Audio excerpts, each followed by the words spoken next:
For a quarter of a century following independence, Cameroon was one of the most prosperous countries in Africa. The drop in commodity prices for its principal exports, petroleum, cocoa, coffee, and cotton, in the mid-1980s, combined with an overvalued currency and economic mismanagement, led to a decade-long recession. Real per capita GDP fell by more than 60% from 1986 to 1994. The current account and fiscal deficits widened, and foreign debt grew. Yet because of its oil reserves and favorable agricultural conditions, Cameroon still has one of the best endowed primary commodity economies in sub-Saharan Africa. Macroeconomic trend. This is a chart of trend of gross domestic product of Cameroon at market prices estimated by the International Monetary Fund with figures in millions of Central African CFA francs.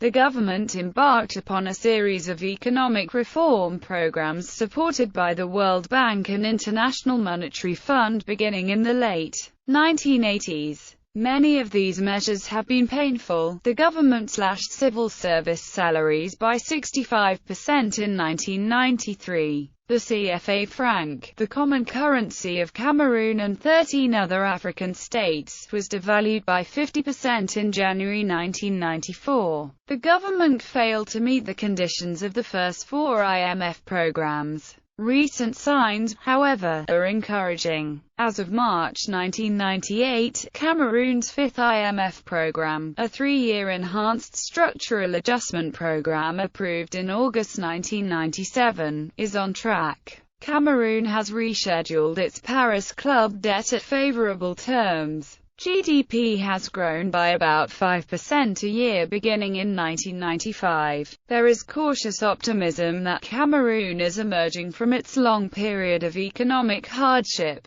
The Enhanced Structural Adjustment Facility signed recently by the IMF and Government of Cameroon calls for greater macroeconomic planning in financial accountability, privatization of most of Cameroon's nearly 100 remaining non-financial parastatal enterprises, elimination of state marketing board monopolies on the export of cocoa, certain coffees, and cotton, privatization and price competition in the banking sector, implementation of the 1992 Labor Code, a vastly improved judicial system, and political liberalization to boost investment. France is Cameroon's main trading partner and source of private investment and foreign aid. Cameroon has an investment guarantee agreement and a bilateral accord with the United States. USA investment in Cameroon is about $1 million, most of it in the oil sector. Inflation has been brought back under control. Cameroon aims at becoming emerging by 2035. Finance and banking. Cameroon's financial system is the largest in the CEMAC region. Access to financial services is limited, particularly for SMEs. Aside from a traditional tendency for banks to prefer dealing with large, established companies, determining factors are also found in interest rates for loans to SMEs being capped at 15% and being heavily taxed.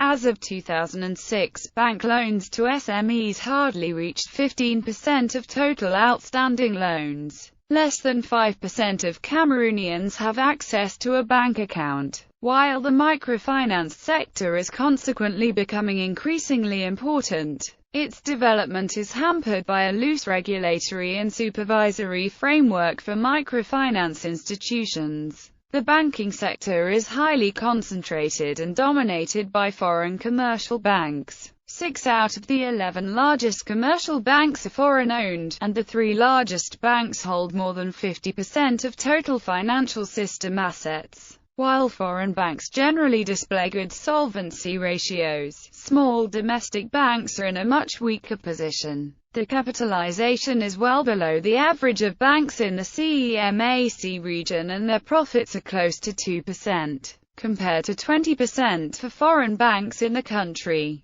This is partially explained by the high levels of non-performing loans, which reached 12% in 2007, leading to most banks holding large amounts of excess reserves as a percentage of deposits and large levels of unutilized liquidity.